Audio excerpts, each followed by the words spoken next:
Kaixo eta ongi etorri jakindunera. Gaur oxidazio zenbakiei buruzko ariketa bat ikusiko dugu.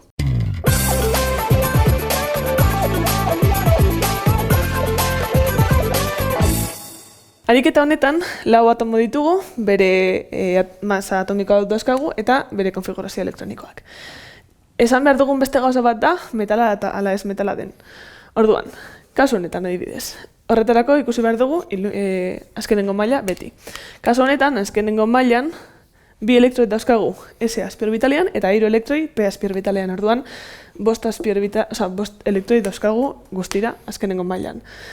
Zer gertatzen da, atomo honentzat errazago izango da beste atometatik elektroiak hartzea, ematea baino. Orduan, zer esan nahi du hori, hau ez metal bat dela. Eta zer izango da bere oxidazio zenbakia? Maila hau beteta edukitzeko 8 elektroi izan behar ditu. Zenbat elektroi faltatzen dira? 3. Orduan, ez metala denez, bere oxidazio zenbakia negatiboa izango da elektroiak hartzen duelako, eta 3 elektroi behar dituenez, -3 izango da bere oxidazio zenbakia. Hurrengo atoman, Z hogei da, eta bere konfigurazio elektronikoa horrelakoa da. Daukagu, lehenengo, bigarren eta hirugarren maila beteta dozela, baina laugarren maila bakarrik 2 elektroi ditu. Zenbat faltatzen dira azken maila hau betetzeko? Beste 6. Orduan, errazago izango da elektroi hauek ematea hartzea baino. Beste atometatik hartzea baino. Orduan, zer esan nahi du hori? Hau, atomo hau metal bat dela. Eta zein izango da bere oxidazio zenbakia? Metala denez, positiboa izango da, eta 2 elektroi eman aldituenez, plus 2 izango da.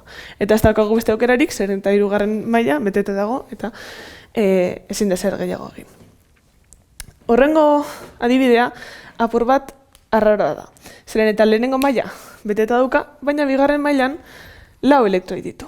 Zer izan nahi du hau? Atomo honek elektroiek eman alditu, ala hartu alditu.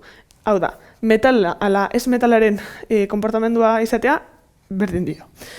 Kasu honetan, atomo hau, karbonoa da, eta hori ez metal bat da, normalean, beste 4 elektroi hartzen dituelako beste atomoetatik.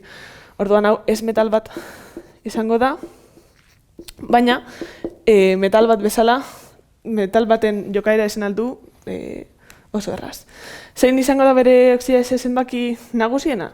4 elektroi hartu ala eman aldituenez, ez metala dela pentsatzen badugu, negatiboa izango da, eta 4 elektroi direnez, -4 izango da.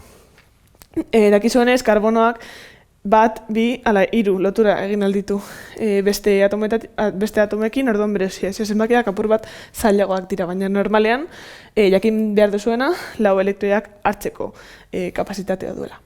Eta azkenik, beste atomo arraro bat daukagu, hau burdina delako. Zer gertatzen da burdinarekin? Lehenengo maila beteta duka, bigarrena ere, eta hirugarrena ez dago beterik, baina, dakizuenez, beste bideoan azaldu duten moduan, lehenengo, 4. mailako S azpiorbitala betetzen da, eta gero, 3. mailako D azpiorbitala. Zer gertatzen da kasu honetan? Elektroiak kentzerakoan, zeren eta bakarrik 2 elektroi dauzka bere kanpoko mailan, 4. maila, errazago izango da 2 elektroi hauek ematea.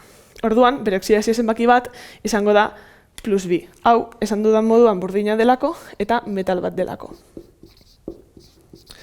Orduan, errazago da, izango da elektroi 2 hauek ematea, orduan bere oxidazio zenbaki bat izango da +2. Zer gertatzen da burdinarekin?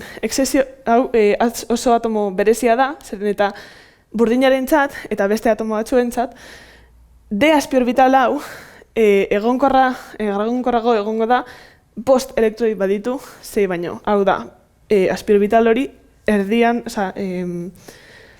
bere kopurua erdira dagoenean.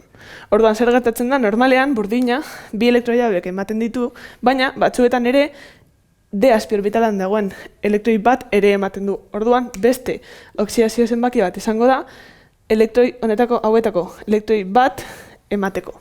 Orduan, bere oxidazio zenbakiak izango da +2, 2 elektroi hauek ematen dituenean, ala +3, 2 elektroi hauek eta elektroi hau ematen dituen. Orduan, geratzen da +2, +3. Hau izan da dena, eskerrik asko ikustiagatik, eta gogoratu, sare sozialetan eta webgunean jarraitu jakindun.